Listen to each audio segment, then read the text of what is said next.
well as 5.5 years on the Canby Planning Commission. Ever since I was very young, I've been involved in politics. I read the book when I took my first seat in a councilor's seat, and it had a list of things that councilors needed to do as councilors. Their responsibility is to the people who voted them in. And it is not their wills and their dreams and desires that are paramount. It is the will of the people that you are representing. Canby loves its library. The last time it had its fate to be voted upon, it won by 68%. What politician would love those figures? Just remember that there is a big picture for you councilors and mayors to keep remembering. Yes, you need to build up the business community, and I give you credit that you're working hard on this factor. But there's another side of it. Your businesses would be nothing if it weren't for the people that run them, that work in them, and that lead them. In order for your businesses to be successful, we need to bring people into the community, into a town that has livability and that is well run. Well, you have to take care of the streets and the sewers and the waters and electricity. But beyond that, you have to listen to the needs of the people. What are the things that draw these people that you need to be successful in your businesses? And it's the amenities in your community. And they include libraries, parks, pools, community centers. But the library is the heart of this community. It is the other side of the big picture from business. It is what is most important for you sitting up there to understand, is to listen to the people. Listen to us. We talk. We let you know. And what we want is for this library project to go through. This is a sad thing that we've gone this far. We've had our hopes and our dreams and our desires in this project. And to have it sitting here with the possibility of being cut out. If it's cut out tonight, it's going to be hard to start it up again. Listen, ladies and gentlemen, councilors and mayor. Listen to the people.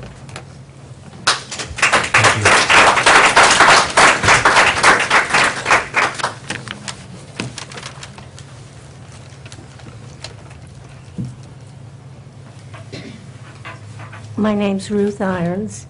I live at 577 Northeast 21st in Canby. I'm frequently in the library, and I couldn't help but notice it's always busy. There's all kinds of people in there. They're looking for help with study projects. They're looking for research materials. They're using the computers, checking out books, talking to the librarians. And there's almost always a waiting line.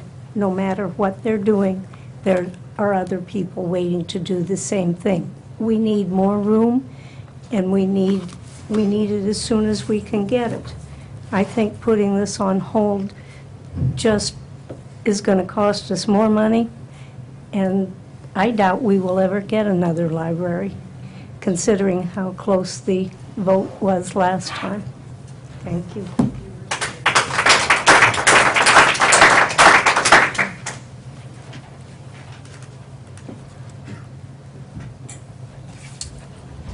Mr. Backstrom, anything? No? Thank you. Here's what I know.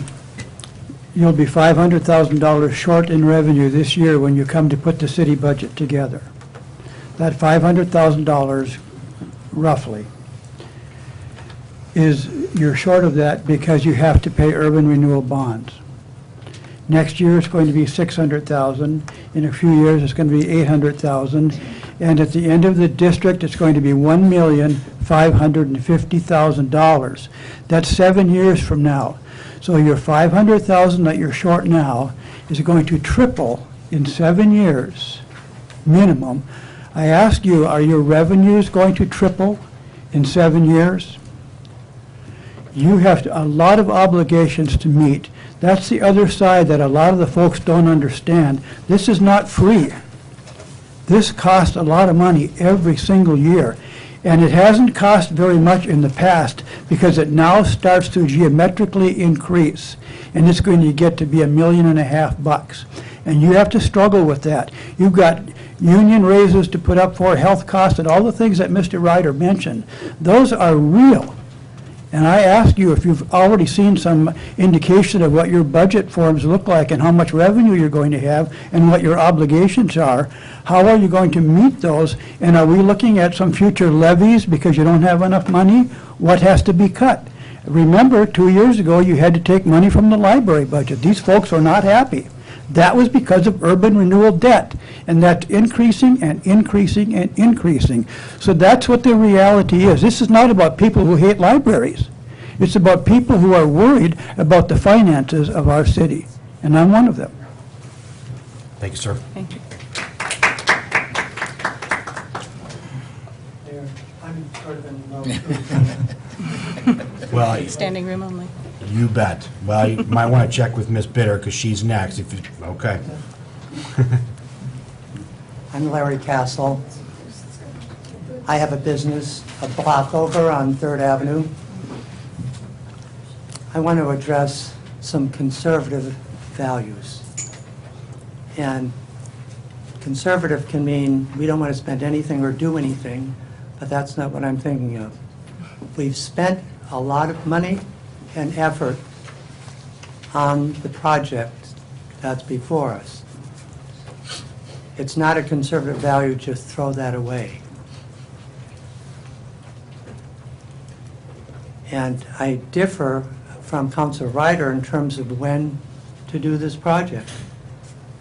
This is a time when the rates are low and there's plenty of labor out there. Why put it off until rates are higher, expenses are higher, building costs and wages and everything else goes up? Why not do it now? Why not put some people to work now on this project? That would be good for the community. In fact, it would bring revenue to the community.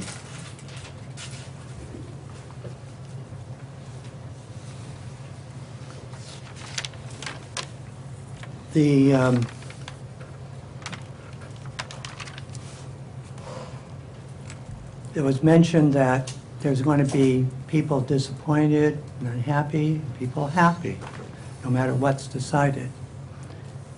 And I'm going to reiterate what some have said, that the library in this community is popular. A few years ago, when the economy was worse than it is now, we voted to fund the library. Why is that? Because the people in this community support the library. That's the majority that's out there. Those are the people that That's why there are so many people here. Those people have voted, and that's what they have wanted, that's what they've been told they're going to get. Finally, is it a conservative value to break our promises? This city government has promised the people of the community that we're going to have a new library. We voted on it. We've worked on that. And now what? Is this going to be the council of broken promises? Is that what you want to be known for? No, I don't think so. I don't think that's what any of us want. We've made those commitments. And there's a lot of people counting on that. It's not appropriate to break that promise to the community of Canby. And we ask that you, whatever your reservations might be, I understand them in hard times, in economics, but we have something that's going forward. Vote for it. Let it continue forward. Don't break the promise. Thank you, sir.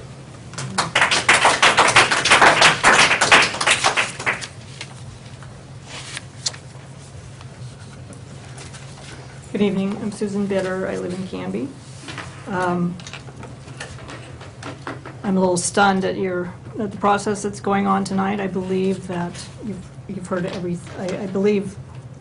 I agree with just about everything that's been said here tonight. The project has been mandated and approved by the previous council. I believe that you have an ethical responsibility to go forward with that mandate. I also am stunned that you're willing to throw away all the project money that's been used up so far, the considerable city manpower and resources that have been used. You have a strong contingent of volunteers working hard fundraising for the library. You're willing to throw away $1 million. I believe they committed to raising $1 million. You have the money in the bonds in the bank. People, we're talking about a library. This is a no-brainer. It's a library. Whether it's on 2nd Avenue or 3rd Avenue, we've already done the planning for 2nd Avenue. What's the holdup? What are you doing? We're all asking that question here. I believe it is a privilege and honor to serve your community. Your appointment as counselors is temporary, and your power is fleeting. But the ramifications of your decisions have a long-lasting effect on our community. What will your legacy be? Will it be part of the solution? Thank you. Thank you.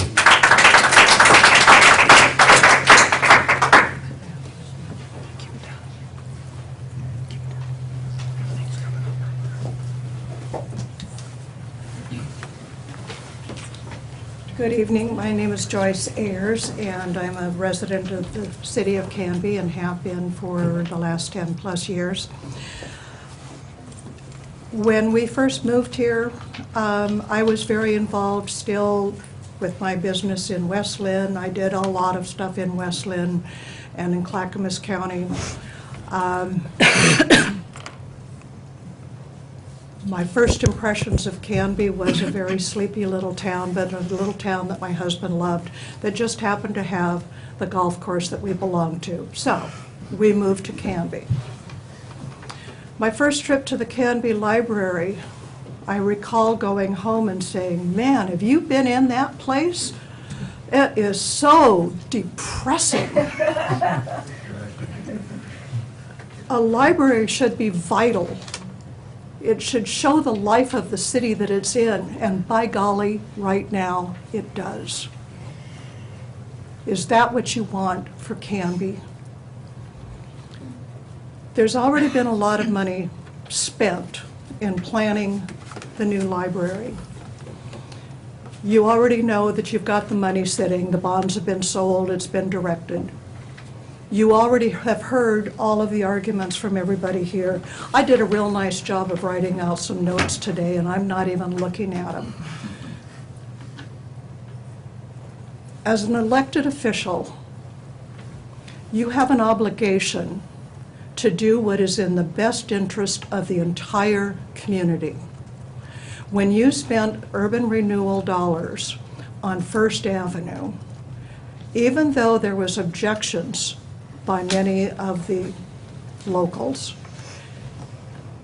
you increased the value of the city in which you serve. First Avenue looks so much better. And I think you probably all agree with that. And I think that the people who objected agree with that. I've had conversations with several of you, and I'm sorry, there's two of you that I haven't had an opportunity to get to know. But at least two of you have told me that you are in favor of proceeding. And now you've changed your minds. I hope that by the end of this evening, you change your mind again and realize that the money and the manpower, the emotions that have been put in place in this city to bring something that is going to be vital to the city happens. It's up to you. If you kill this tonight, you are not going to go and cite a library on Third. I really don't think that is really what you want to do. You want to walk away from a library completely. And that is so sad, because you are here to serve your community. And I hope you do. Thank you.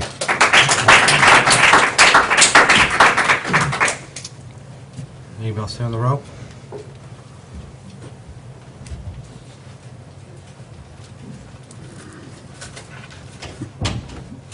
I'm Kathy Stewart.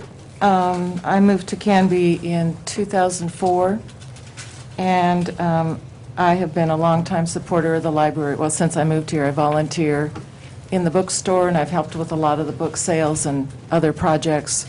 I'm also a member of the Friends of the Library Board. And I, too, had a big thing written, and I'm just feeling very frustrated. I believe that the new library is important to the city of Canby, and I believe it will benefit our city in many ways. And I, too, believe that you need to listen to your constituents. I'm very frustrated that the decision, I thought, had been made by both the City Council and by the Urban Renewal Agency to go forward with this project. And here we are months later still talking about it, and I don't understand why. I believe it's time for the City Council to stop talking about this project, to get on board with it, and then stay on board once and for all and move forward. Thank you. Thank you.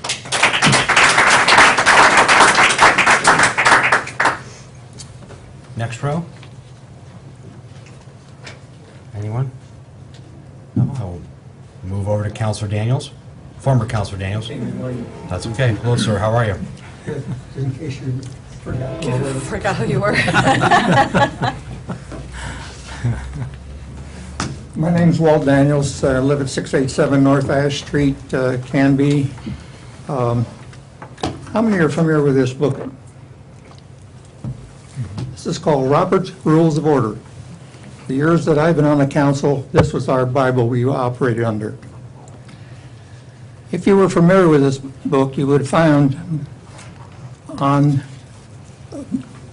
an item that you brought up several meetings ago by a person who was against this library, and just started this whole meeting.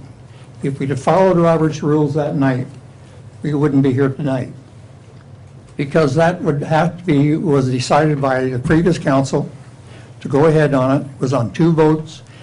And when I was on the council, the majority ruled. Even if I was against something, if the council were majority, I would go out in the committee and represent the council.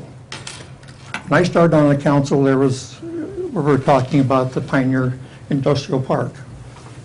We had a committee set up, a task force, and also a board, and there was a lot of dialogue in between. There were some things I didn't agree with, but the board went ahead with it, and I supported that. Finally, nowadays, we do have the industrial park. According to Robert's Rules of Order, if you're going to reconsider something that's been already decided, because it's off your table, it's in the hands of the public, is that somebody who voted for the affirmative would ask a motion to be brought back for consideration, and then the whole council would vote if they want to reconsider it. If that was done, and the vote was favorable to the library, we wouldn't be here. Now, we're sitting here hashing over stuff that's been done for several of the planning meetings, and the recommendation from the task force from the library as far as location. Some of the things I don't agree with, but that's what came forward. I support the decision of the council. Some say, well, we're taking retail space out by doing it on 2nd Street. I built a store where the library is right now, or 20 years ago. And that building, the only building that had been built for retail since we built our store was Cuss Forest remodel and the mini chef's building there and the theater. So as far as taking that away from retail, there's a lot of other retail available. I think we need to go back and follow Robert's Rules of Order. You engage some committees to come up with a plan for the library. You've seen the plan. Hopefully you've been through all those mini charrettes and seen how a library was put together and had your input in it. This kind of meeting should have been done back in November, not after staff had an idea that this was approved and now 6 months down the road, there's objection. What's going to keep it from the people who are against this keep bringing this up all the time? I think it's time that the council accept what was made last year and move forward with it. Thank you.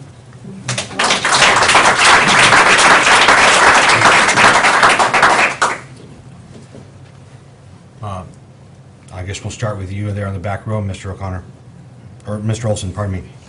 You turned me into an Irishman. My name is Tom Olson. I live at 835 North Elm in Canby, and I was one of the several citizen volunteers that helped with the facilitation of the building of the new city vision, which you unanimously adopted just a couple of meetings ago.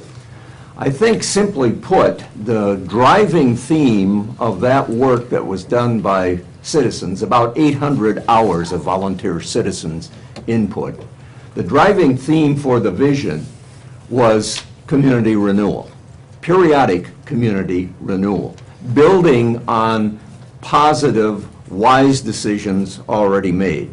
Citizens recognized, for example, that Canby benefits greatly from having an impressive array and variety of gathering places to build that sense of community and to provide public services. Certainly, the increasingly revitalized downtown is showing that it is an attractor. It's a gathering place. Certainly, the Richard Brown Center at the school district is a gathering place. And certainly, the public library is a gathering place. These gathering places, the citizens who worked on the vision felt needed to be strengthened and renewed in order to serve an increasing number of citizens to receive services, to recreate, to appreciate, and probably most importantly, to learn together.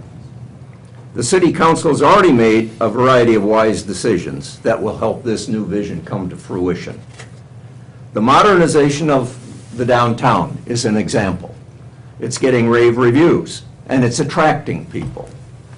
And the decision to create a new modernized library is the second of those two decisions already made. Tonight, you're being asked to reconsider the decision the Council's already made regarding the library. Please do not reverse that decision. A new library is a major pivot point on the route to the new city vision. It will serve as both as a community gathering place and a place for all citizens to freely continue to learn. Reversing the decision is not renewal. It is retreat. It is retrenchment. Retreat and retrenchment are not the stepping stones to the path that those citizens recommended in the vision. Thank you very much. Thank you.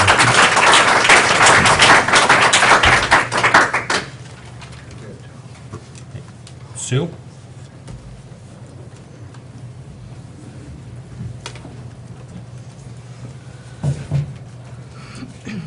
You may wonder why I'm here, and you've heard me speak many times before, but I'm not wearing that hat right now. I'm a retired, happy-go-lucky 65-year-old, and I don't even live here. I don't even live in the library district, so why in the world would I feel like I have a right to say anything to you about it? Well, for one thing, every February 1st, I pay $95 for the privilege of coming to your library, because I love libraries. The Southwest branch of the Seattle Public Library gave me my first paycheck when I was 15 years old and a sophomore in high school. And I worked there until the day that I left for college.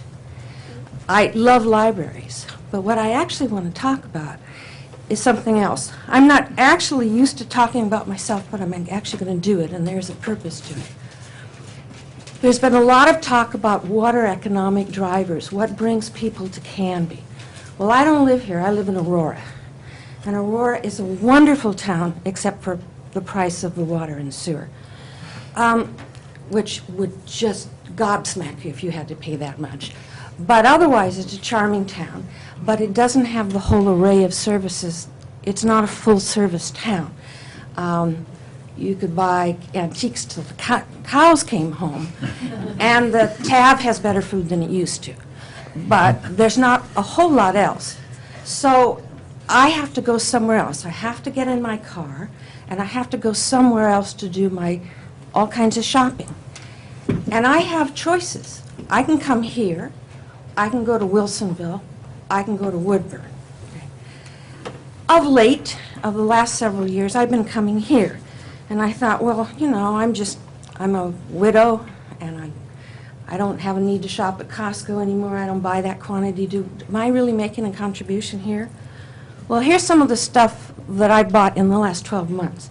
Lots of groceries, unfortunately, prescription and doctor visits, haircuts, eyeglasses, clothes and shoes, household goods, gifts and greeting cards, pedicure, lab work at the hospital. My bank is here. My insurance agent is here. As of 2 days ago, I changed it to somebody here on this very street. I did a refinance through a mortgage company. I bought my water softener here. I hired a Canby plumber. I eat out more than I used to when I had to support little kids. I go to movies when I can. Now, I'm an adult, so the love life of a teenage werewolf isn't of much interest to me. But whenever I can find something the local theater's showing that I want, I would go here before I would drive up to Bridgeport. I love the Performing Arts Center and the events at Waite Park and the events at the Clackamas Rodeo. I've used a realtor's services. When I wash my comforters, I come to the laundromat. I go to Ace Hardware and Canby Building Supply. And I've had lots of things framed because my job is a family historian, so I have to get stuff framed. And I teach sewing to a group of little girls, and I trooped them all down to the fabric store on First Street. And I love the library, and I go there often. So what I want to explain to you is I don't live in Canby, as I said. I've lived in Oregon for a little over 28 years, almost all of that time in Aurora. When I first lived in Aurora, I hardly knew where Canby was. My orientation, that's a different county, was Woodburn, because I had two daughters who took ballet lessons, swimming lessons, piano lessons, swim team, all in Woodburn. So because I was going there anyway, and even at those days' gas prices, I wasn't going to waste my time. So my bank was there, my insurance agent was there, my doctors were there, all that was there. Because a community has to have a hook, or maybe more than one hook, to get you to come and stay. And the gentleman that said when his wife goes up to Wilsonville, she's not going to just sit around, she's going to go to the thrift trade, she's absolutely right. I still like my dentist in Wilsonville, and I'm sure the dentists here are very nice, but when I go to Wilsonville, I also go to Sherry's and I do a bunch of other stuff. I'm not going to waste the gas. Okay. I think I'm pretty representative of people with a choice. I used to go to Woodburn, but over time, it became Canby, and it's definitely Canby now for almost all of my day-to-day stuff. But the library really matters to me. And I think you're dead wrong to think that this is not the right place to put a library. Let me describe to you what's on it now. And it addresses what is, there's 4 parts to that bond issue: the refinance of the bonds, the building of the last important link to Sequoia Parkway, the library, but also the administrative offices. Let me give you a quick rundown of what administrative offices are like in this piece of land here, because I can say this now because I'm not an employee anymore. Okay, there's 4 buildings, 9 bathrooms. Only 3 or 4 of them are handicapped accessible, but those 2 are locked up all week long, and nobody can use them. My first day on the job in May of 2008, I noticed that the door from the lunchroom in that horrid little building, where I worked for 4.5 years, squeaked. And because I'm kind of a do-it-yourself kind of person, I brought my WD-40 the next day, and I stopped a squeak. And my staff was furious. That was the security system, that squeaky door. These places, as they exist now, are dumps. And they are dumps. And there are about 7 photocopiers. Everybody has a photocopier, orders their stuff separately from wherever, because nobody can ever talk to each other, and they never even see each other. It's not good customer service. We're not nice to the people. We send them out in the rain, walk down the street for a block. You need a new administrative offices, and nothing in your plans really addresses it, except way out into the future. But you needed it about 10 years ago. So please don't mess up this really great plan, the best interest rate you'll ever see in the rest of your natural life. Build the library, please. Thank you, sir.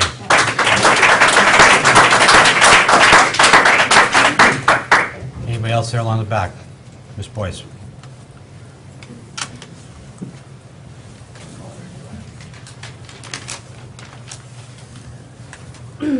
My issues, I'm Stephanie Boyce, Canby.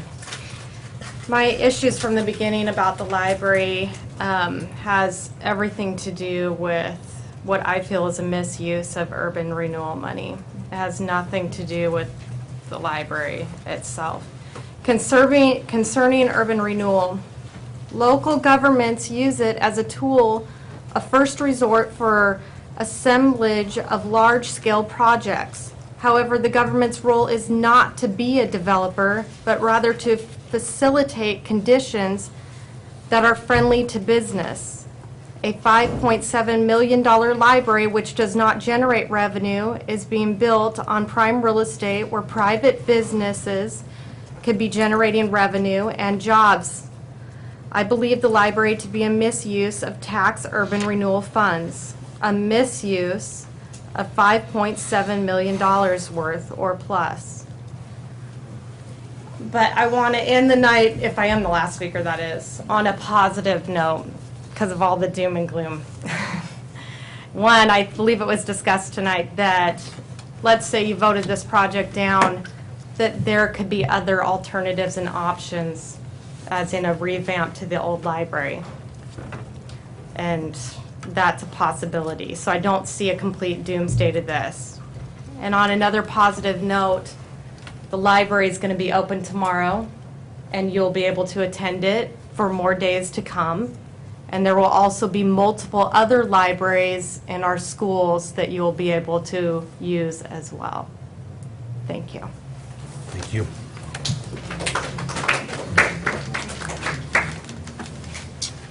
Any other comments? No? Sir, I hadn't planned to say anything. I was going to be an observer, but I wanted to say a few things. I'm a fairly new person to Canby. I've been here about 7 years. What's your name, sir? John Lesser. Thank you, sir. And we moved out here because we had some great friends that we wanted to be closer to, and also they had a great golf course. That was probably the biggest attraction.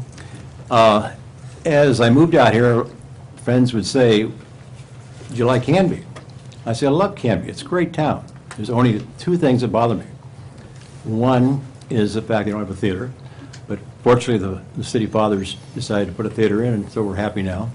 But the second thing that bothered me the most, and I'm a very avid library user. I probably go to the library at least 40, 50 times a year. And so it's very important to me. And I live in West Lynn, and they had a great library there. As Clint mentioned, it was about, or somebody mentioned it was about 25 years ago. I didn't realize it was that long, but it's a fantastic library. And the one thing I complained about was the library here. I said, that's the only thing that really bothers me about Canby. And once a week, we have our granddaughter. She comes over. She stays the night. And she wants to go to the library. And she doesn't necessarily want to go to the Canby Library. She wants to go to the Wilsonville Library. And that's even nicer than the West Lynn one. And so it's one of those things where I take the extra half hour or whatever it is to drive over there. She goes to the story time, and she has a great time at the library there. And I have nothing against the personnel at the Canby Library. They're great. Every time I've gone there, they've been super service, and they've done everything I like. But it's only a place to go pick up a book and drop a book off. And it doesn't have the feel and what I would like in a library. And I know that listening to the 5 counselors today, each of you express your own views, and it sounds like there's 3 against and 2 for. I'm hoping that after you heard all these people this evening, that you will approve this library. It's important to the citizens, and it's important to me. Thank you. Thank you, sir.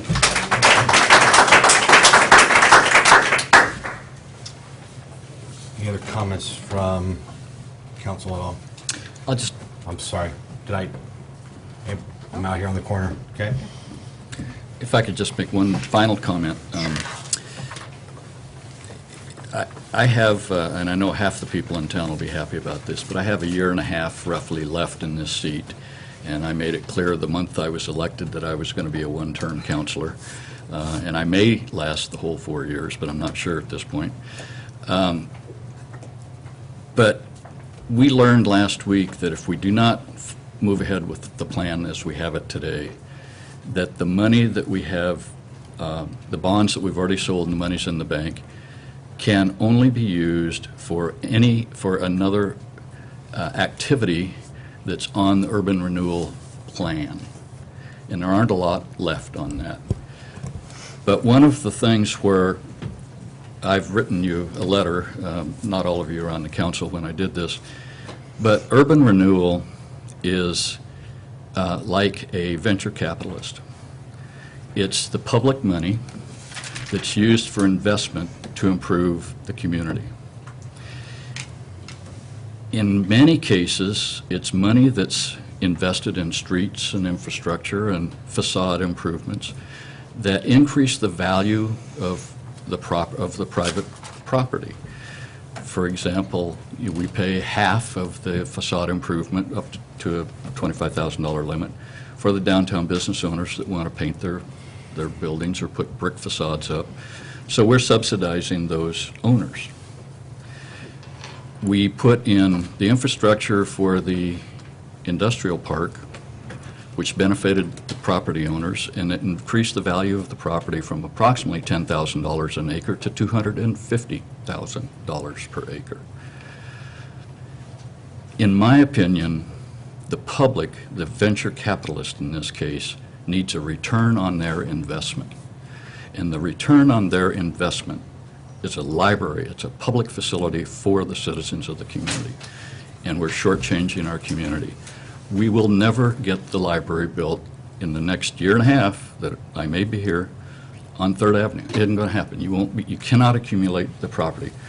Roger Reif spoke. I mean, Roger probably represents, as an attorney, more businesses in this community than any other attorney.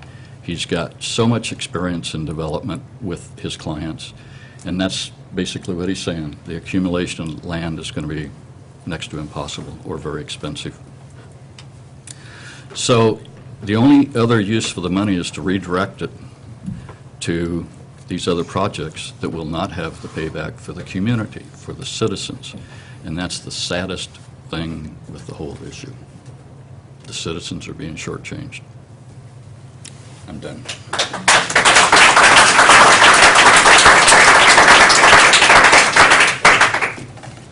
If I could add, or were you going to speak to? I'd just like to say that I think that with the facade improvements that have been taking place and more have caught on, that we're really starting to gain some momentum and some traction. And I really feel like this library is a vital investment for the community. I think that timeliness on financing right now is as good as it's ever going to be. I don't see construction costs going lower in the future. I firmly believe that we have a great plan in place. We need to let it move forward and put all our focus on filling in the industrial park and focusing on the healthy growth of our community. And I certainly hope my fellow councilors will agree. Okay. Thank you, sir. Any other comments at all? I want to thank everyone for taking the time to be here. It is 10:15. It has been a long meeting. It has been a lot of feedback, and I appreciate every one of you taking the time to be here and give us your thoughts again on this topic.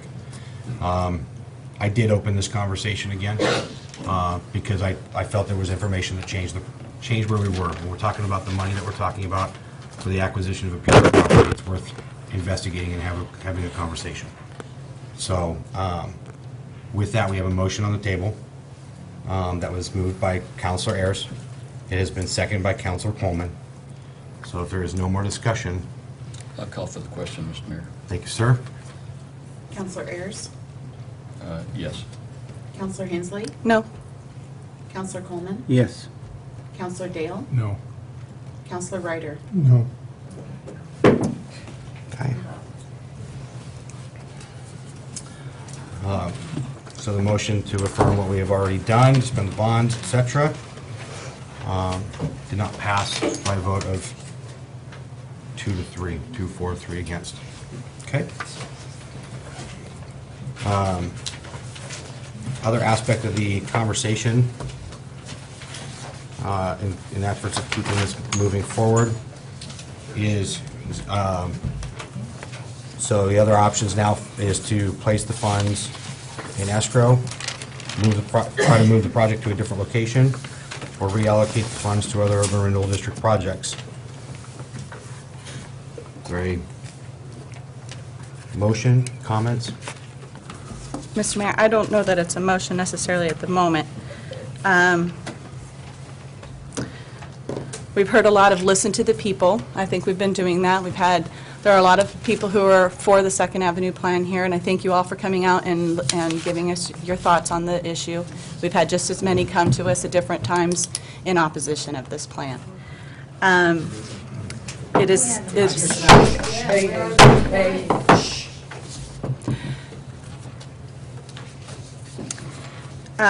It was said that this vote was a mandate, when it was a very close vote. It's been a very close call as far as the opinions of the community as well. There's no personal agendas on the dais that I'm aware of. As myself and the rest of us, are here to represent 15,829 people. And we're trying to make the best decision for the community. There's been new information, so there's no intent of broken promises. And I think that, in my opinion, returning the funds isn't an option. I've thought about that long and hard, and I've had several people that I'm probably not going to make very happy with that opinion. However, thought about it a lot, prayed about it a lot, and I don't think that returning the funds is the